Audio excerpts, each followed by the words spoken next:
On Friday the 11th of March, a 10-meter high wave crashed into Japan's eastern coast. The tsunami, triggered by an earthquake of magnitude 9, caused considerable damage.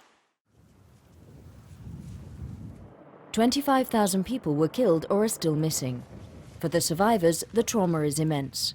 Their towns were totally destroyed, they found themselves packed into temporary evacuation centers, and 2 months after the earthquake, 120,000 people were still there.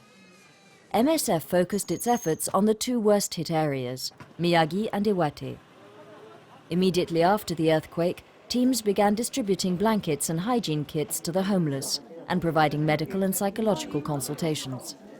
In a town in the north of the country, there was just one temporary evacuation center for the homeless, and it was seriously overcrowded. An MSF team decided to build a new shelter to house 30 people, and the townspeople were determined to take an active part in the construction.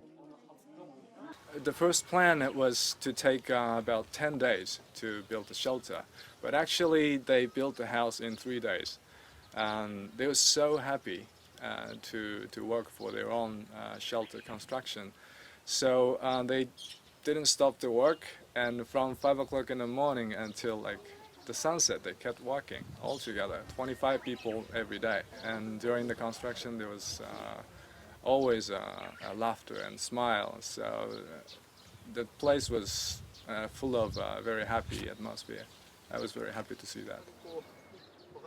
Once the emergency phase was over, MSF concentrated on providing psychological care, helping people to grieve and manage their stress, identifying and treating mental disorders. Whether young or old, related to victims or not, this region's population lost everything in the disaster and is finding it hard to imagine a future.